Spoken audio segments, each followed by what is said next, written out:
பெரிய பெரிய எக்ஸ்பர்ட்ஸே சொல்றாங்க. இதுவரைக்கும் நடந்த தேர்தல் காலத்துல இந்த அளவுக்கு சூடு புடிச்சு எல்லாரும் வேலை பார்த்ததா இருக்கு ஹிஸ்டரியில. பட் இந்த அளவுக்கான ஒரு எதிர்பார்ப்பும் எதுவுமே இல்ல. இப்ப லாஸ்ட் செகண்ட் வரைக்கும் இந்த கட்சி தான் ஆட்சிக்கு உட்காரும் அப்படின்னு ஒரு நம்பகத்தன்மையோட பேசுறதுக்கும் ஒண்ணும் இல்ல. இப்ப திமுக வருமா, அதிமுக வருமா அப்படின்னு சொல்லிட்டு நம்மளுக்கு சுத்தமா ஒரு ஐடியாவே கிடையாது. அவ்வளவு அளவுக்கு செயல்பாடுகள் பயங்கர அளவுக்கு வேலைப்பாடுகள் இருக்கு. சோ ஒரு பக்கம் நாம் தமிழர் கட்சி அவங்களுடைய வேலைகளை பார்த்துட்டு இருக்காங்க. லைக் தாவேகாவும் அவங்க வேலையை பார்த்துட்டு இருக்காங்க. மோஸ்ட்லி இப்ப 4 முறை போட்டி அப்படின்னு சொல்லிட்டு ப்ரிடிக்ஷனை நம்மளால பண்ண முடியல. இப்ப திமுக மேலயும் பல அதிருப்திகள் மக்கள் கிட்ட இருக்கு, அதிமுக மேலயும் இருக்கு. சோ திடீர்னு தாவேகா அப்படின்னு சொல்லி பார்க்கும்போது வந்தா நல்லா இருக்குமோ அப்படிங்கிற ஒரு எண்ணம் பல பேரின் மனசுல எழ ஆரம்பிச்சிருக்கு. நாம் தமிழர் கட்சி அப்படின்னா அவங்க எல்லாம் வந்தா நல்லா பண்ணுவாங்க ஆட்சியில அப்படின்னு சொல்ல தோன்ற அளவுக்கான செயல்பாடுகள் அவங்கள்ட்டயும் இருக்கு. சோ இந்த மாதிரி ஒவ்வொருத்தவங்க ஒரு ஒரு கேடரோட இப்போ பயணம் பண்ண காரணம் செம்மையா இருக்கு அப்படின்னு தான் சொல்லணும். சரி, இப்ப என்ன தீபிகா விஷயம் என்ன அப்படின்னு சொல்லி கேட்டீங்கன்னா, அதிமுக ஒரு பக்கம் அவங்களுடைய பிரச்சாரத்தை ஸ்டார்ட் பண்ணிட்டாங்க. சோ திமுகவும் அவங்களுடைய பிரச்சாரத்தை ஸ்டார்ட் பண்ணிட்டாங்க. ஒருத்தவங்க ஒரு ஒரு பாணியில பண்ணாலும் ஆக மொத்தம் குறை சொல்றது என்ன சந்தேகமா இருக்கா? உங்களுக்கும் தெரிஞ்சிருக்கும். குறை சொல்றது. திமுக இது சொல்றேன்னு சொன்னாங்க, அதை பண்ணல, அதை பண்றேன்னு சொன்னாங்க, சொல்லல அப்படிங்கிற மாதிரியான ஒரு குற்றச்சாட்டும். அதிமுக எல்லாம் வந்தாங்க அப்படின்னா, பாஜக வந்தாங்க அப்படின்னா அவங்க எல்லாம் படிக்க கூட விட மாட்டாங்க, நீங்க எல்லாம் படிக்க கூட முடியாது, அவங்க எல்லாம் வேற மதத்தை சார்ந்தவங்க அப்படி இப்படின்னு சொல்லி என்னென்னத்தையோ திமுக ட்ரை பண்ணி பாஜகவை வச்சு ஒரு பூச்சாண்டி வேலைகளை இப்ப காமிச்சிட்டு இருக்காங்க. சோ லைக் இது எல்லாமே நடந்துட்டு இருக்கு. மோர் ஓவர் இப்போ இருக்கிற ஒரே ஒரு கொஸ்டின் அரசியல் வட்டாரத்தில் அப்படின்னும் போது, அண்ணாமலைக்கு பாஜகவுல ஒரு கூட இவங்க அதிமுக இணைஞ்சது கூட்டணி கட்சியா வந்தது பிடிக்கலையா அப்படிங்கிறது. டு பி ஃப்ராங்க், எல்லாருக்கும் தெரியும். அவருக்கு பிடிக்குதோ பிடிக்கலையோ, அவருக்கு பிடிக்கலதான் அப்படின்னே வச்சுப்போமே. அவருக்கு பிடிக்குதோ பிடிக்கலையோ, கட்சியினுடைய கோட்பாடுகள்னு சில விஷயங்கள் இருக்கு. கட்சி என்ன சொல்லுதோ, மேலிடங்கள் என்ன சொல்லுதோ அதன்படி நான் நடக்கிறேன், அவங்க என்ன முடிவு பண்றாங்களோ அதுதான் என்னுடைய விருப்பம் அப்படின்னு சொல்லிட்டு அவரு சொல்லலாம். ஆனா அவருடைய இதுலயே யோசிச்சு பார்க்கணும். அவர் எதுலையுமே அவருடைய ஃபுல் இம்ப்ளிமெண்டேஷனை அதிமுக பக்கம் காமிக்கவே இல்லை. கரெக்டா?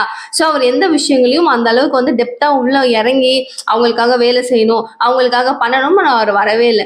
அதிமுக கூட்டணியை பத்தின்னு சொல்லும் போது நான் ஏதாவது சொல்லுவேன், ஏன் சார் நீங்க வேற சும்மா இருங்கண்ணா, எதுவும் பேசாதீங்கண்ணா, கேட்காதீங்கண்ணா அப்படின்னு சொல்லிட்டு ஆப்போசிட்ல இருக்கிற எல்லாருடைய வாயை மூடதான் பார்த்தாரே தவிர அவர் இதுதான் எனக்கு பிடிச்சிருக்கு பிடிக்கலன்னா அவர் சொன்னதே கிடையாது. இது கட்சியினுடைய விருப்பம், நான் அதுக்கு பணிஞ்சு போறேன் அப்படிங்கிறாரு. ஸோ இது சொல்லிக்கிட்டே இருக்கிறது ரிப்பிட்டேஷன்ஸ் நம்மளுக்கு தெரியும், அவருக்கு சுத்தமா பிடிக்கல. அது இல்லாம அதிமுகவை முன்னிறுத்தி பாஜகவை பின்னாடி நிறுத்தக்கூடாது அப்படிங்கிறது ஒரு தொண்டனா, ஒரு அடிப்படை தொண்டனா, ஒரு அடிப்படை உறுப்பினரா, ஒரு மாநில தலைவரா, இப்போ மாநில தலைவர் பொசிஷன் இல்லைனாலும் தேசிய செயலாளருடைய ஒரு உறுப்பினரா, என்னவா இருந்தாலும் ஒரு மனுஷனா அந்த கட்சி நல்லா இருக்கணும், அந்த கட்சி முன்னாடி வரணும் அப்படின்னு சொல்லிட்டு ஒரு ஒரு தேசிய பற்று தாண்டி கட்சி பற்று மிக அதிக அளவுல ரொம்ப ரொம்ப அதிக அளவுல இருக்கிறது அப்படின்னு பாத்தீங்கன்னா அந்த கட்சியிலே அண்ணாமலைக்குன்னு தான் நான் சொல்லுவேன். சோ இவ்வளவு அளவுக்கு டெடிகேஷனா ஒர்க் பண்ணிட்டு இருக்கிற அண்ணாமலைக்கு கட்சி முன்னாடி வரணும். இப்போ அதிமுக திமுக யாரு கூட கூட்டணி வச்சாலும் எனக்கு கவலை கிடையாது. அவருடைய பாயிண்ட் எனக்கு பாஜக தமிழகத்துல கால் ஊன்றி நிக்கணும். தனிச்சு இப்ப அதிமுக தான் மாநில கட்சியில இப்ப மாநில தேர்தல் நடக்குது அப்படிங்கும் போது இப்போ திமுக தனிச்சு நின்று போட்டிடுறாங்க, அதிமுக தனிச்சு நின்று போட்டிடுறாங்க. சோ புதுசா வந்திருக்கிற விஜய் அவர்கள் கூட ஒரு என்னதான் அவருக்கு ஒரு ஃபீல்ட்ல ஒரு சினிமா இண்டஸ்ட்ரிக்குள்ள அவருக்கு பேரும் புகழும் இருந்தாலும் அரசியல் அப்படிங்கிறது புது காலம், இது டோட்டலாவே வேற. சோ அவரு தனிச்சு நிக்கிறாரு. நாம் தமிழர் கட்சி கடந்த 10 வருட காலமா அவங்க கஷ்டப்பட்டுட்டு இருக்காங்க. அதுக்கான பலன் கன்ஃபார்மா உங்களுக்கு கிடைக்கதான் போகுது என்னைக்காவது ஒரு நாள். சோ இந்த மாதிரி 4 ஒரு டீம்ஸும் அவங்க தனிச்சு நிக்கிறாங்க. சோ இது தேசிய கட்சியா, நம்ம இந்த அளவுக்கு ஒரு வளர்ந்த கட்சியா இருக்கும் போது தமிழகத்துல நம்ம இன்னும் என்ன பண்ணா முன்னேற முடியும், என்ன பண்ணா சூப்பரா இருக்கும், என்னெல்லாம் பண்ணி இம்ப்ளிமெண்ட் பண்ணணும் அப்படிங்கறத யோசிச்சு முன்னிறுத்தி நம்மளுடைய பாஜக முன்னிறுத்தப்படணும் அப்படிங்கிறது அண்ணாமலையுடைய மிகப்பெரிய ஆசை. பட் இதுக்கு கட்சி ஒத்துழைக்கல அப்படிங்கிறது உண்மையான ஒரு வருத்தமான ஒரு விஷயமும் தான். சோ அவர் சொல்றதும் கரெக்ட் தான். கூட்டணி இப்போ சிறந்து விளங்குற ஒரு கட்சி கூட கூட்டணி எல்லாம் வச்சுக்கிறோம் அப்படிங்கிறது ஓகே நல்ல பாயிண்ட் தான். பட் பெரிய கட்சின்னு 2 பேருமே ஒன்னா சேர்ந்து அவங்களுடைய தலைமையில விடுறதுன்றது ஒரு தப்பான விஷயமா அண்ணாமலை அவர்கள் கருதுறாரு. சரி, இப்ப அதிமுக தலைமையில தான் நடக்கும், அதிமுக தலைமையில தான் ஆட்சியும் அமைக்கப்படும் அப்படின்னு சொல்லி அமித்ஷா சொல்லிட்டாரு. இது ஆட்சி பிரிக்கப்படுமா, இல்ல செப்பரேட்டா இவங்களுடைய ஆட்சிகளை ஒரு 2 வருஷமோ 2.5 வருஷமோ இவங்களுக்கு ஏதாவது கொடுப்பாங்களா, பாஜகவுடைய சிஎம் கேண்டிடேட் யாராவது வருவாங்களா, பல கேள்விகள் இருக்கு. பட் கொஞ்சம் இதெல்லாம் யோசிச்சு பார்க்கலாமே தவிர நடைமுறைக்கு சாத்தியமான்னு கேட்டீங்கன்னா வாய்ப்பே இல்லை. அதிமுகவினர் தான் ஆதிக்கம் பண்ண போறாங்க, பாஜகவினர் பணிஞ்சு போக கூடாது, நம்ம ஒரு கெத்தா ஒரு ஸ்டாண்ட்ல நிக்கணும் அப்படிங்கிறது அவங்களுடைய ஒரு மைண்ட் செட் அண்ட் தாட்டாவும் இருக்கு. ஸோ ஃபைனலி இப்போ இந்த ஒரு இஷ்யூஸ் போகுது. ஸோ இதுல முக்கியமான விஷயம் நம்ம கவனிக்க வேண்டியது என்ன அப்படின்னா, இபிஎஸ் கூட சுற்றுப்பயணம் போறேன் அப்படின்னு சொல்லி ஸ்டார்ட் பண்ணும்போது நயினா நாகேந்திரன் மாநில தலைவரா இருந்து பாஜகவினுடைய சைட்ல ஒரு சப்போர்ட்டரா இருந்து அவரான முடிஞ்ச ஹெல்ப்பை நாங்களும் பண்றோம், நாங்களும் பேசுறோம் அப்படின்னு சொல்லிட்டு வாய்க்கிலேயே அவரும் சூப்பரா வந்து பிரச்சாரத்துல ஈடுபட்டாரு. பட் அண்ணாமலை ஏன் போல, அண்ணாமலை எதுக்கு போல அப்படிங்கிற ஒரு கேள்வியே ஒரு தொண்டனா நம்ம எல்லாருக்கும் இருக்கு. நம்ம ஒரு அவரை பிடிக்கும் அப்படிங்கிற ஒரு நிபந்தனையின்படி அவர் வந்து சூப்பரா வேலை பாக்குறாரு அப்படிங்கிற ஒரு கட்டாயத்தின்படி நம்ம அவரை எதிர்பார்க்கவும் ஆரம்பிச்சிட்டோம். ஸோ அவர் மட்டும் வரலையே அப்படிங்கிற ஒரு வருத்தம் இருக்க தானே செய்யுது. ஸோ அந்த சுச்சுவேஷன்ஸை அவங்க வந்து பாத்தீங்க அப்படின்னா இதை வந்து சாதகமா இப்ப திமுகவில் இருக்கிறவங்க எல்லாரும் வந்து பயன்படுத்திக்க ஆரம்பிக்கிறாங்க. பிகாஸ் அண்ணாமலைக்கும் திமுகவுக்கும் சுத்தமா செட் ஆகாதுன்னு நம்மளுக்கு தெரியும். ஸோ இந்த மாதிரி இருக்கும்போது பெருந்தகை இருக்காரு இல்லையா, அவர் வந்து ஸ்டார்ட் பண்றாரு, என்னங்க இந்த மாதிரி வந்து அவங்க அண்ணாமலையெல்லாம் வரல அப்படின்னு சொல்லிட்டு பத்திரிகையாளர்கள்லாம் கேட்கும் போது, அண்ணாமலை மட்டுமா அங்க வரல, அதிமுகல செங்கோட்டையன் எங்க போனாரு, அவரும் அந்த பக்கம் வரல, பாஜக இருந்து அண்ணாமலை வரல, முக்கியமான 2 ஆட்களும் வரல, அவங்களுக்கே பிடிக்கல அப்படிங்கிற மாதிரி சொல்றாரு. சரி ஓகே, இவர் சொல்றது உண்மைதானோ அப்படின்னு நம்ம நினைச்சாலும் பிடிக்குது பிடிக்கல, கட்சி பெரிய கட்சிகள் டிசைட் பண்ணிட்டாங்க, பெரிய ஆட்கள் டிசைட் பண்ணிட்டாங்க.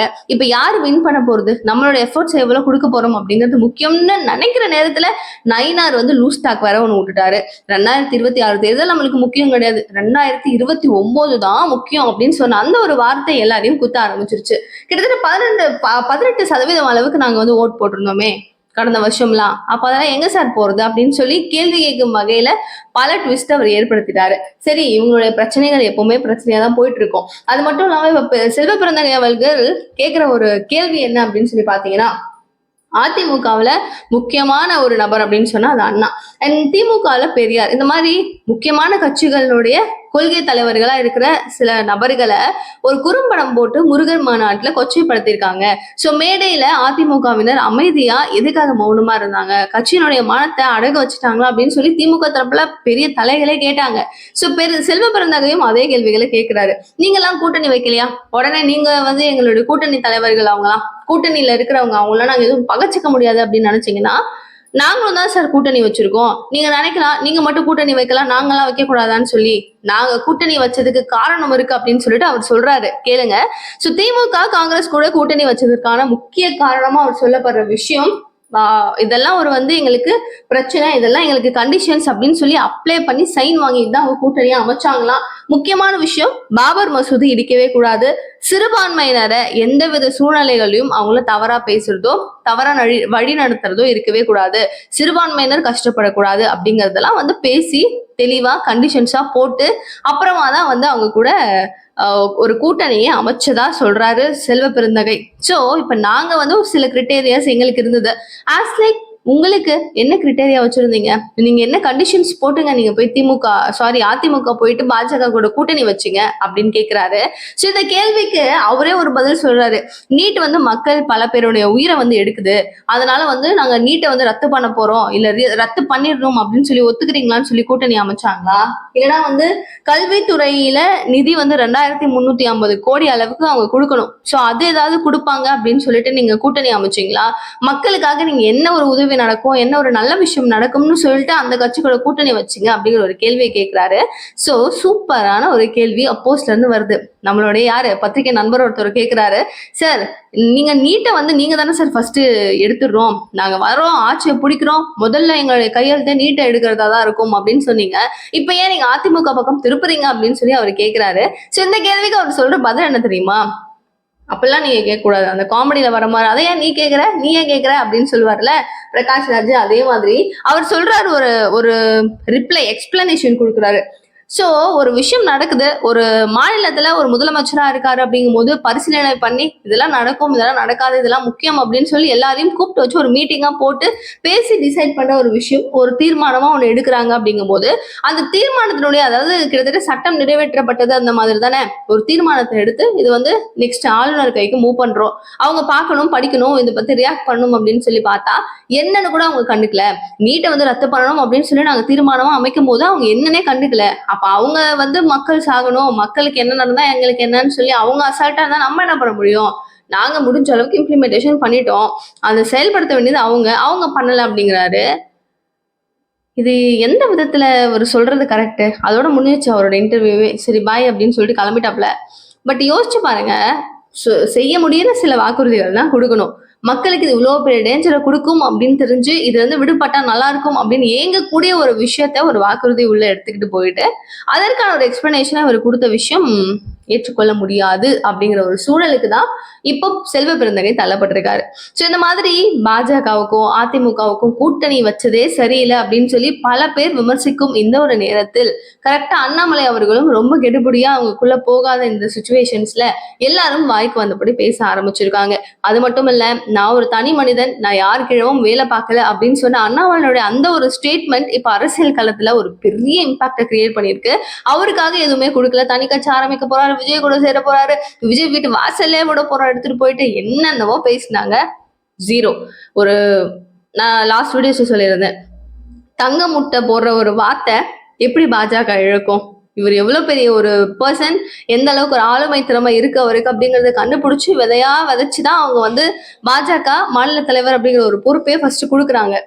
சோ அவருக்கு என்னவோ ஒரு பெரிய போஸ்ட் இருக்கு போல இருக்கு. அது என்னன்னு தெரியல. பொறுமை காப்போம். நம்மளும் இதுக்கு மேல ரொம்ப பெருசா டிஸ்கஸ் பண்ணி ஒன்றும் ஆக போறது இல்ல. வெயிட் பண்ணி பார்ப்போம். சோ என்ன மாதிரியான போஸ்ட் அவருக்கு இருந்தா நல்லா இருக்கும்னு நீங்க நினைக்கிறீங்க? அண்ட் பாஜக அவருக்காக ஒரு நல்ல பொறுப்பு வச்சிருப்பாங்க, மிஸ் பண்ண மாட்டாங்கிறது பல பேரின் நம்பிக்கை. அது உங்களுக்கும் இருக்கு அந்த நம்பிக்கை அப்படின்னா எஸ் அப்படின்னு சொல்லி கமெண்ட் பாக்ஸ் சொல்லுங்க. அண்ட் அண்ணாமலை பத்தி என்ன நினைக்கிறீங்க அப்படிங்கிற போஸ்ட்டை ப்ளீஸ் கமெண்ட் பாக்ஸ் சொல்லுங்க. தேங்க்யூ ஸோ மச் ஃபார் வாட்சிங் திஸ் வீடியோ. நிகழ்கால நிகழ்வுகள் ஒன்று நீங்க தெரிஞ்சுக்கிறதுக்கு சேனலை சப்ஸ்கிரைப் பண்ணிக்கோங்க. தேங்க்யூ ஸோ மச் ஃபார் வாட்சிங். பாய்.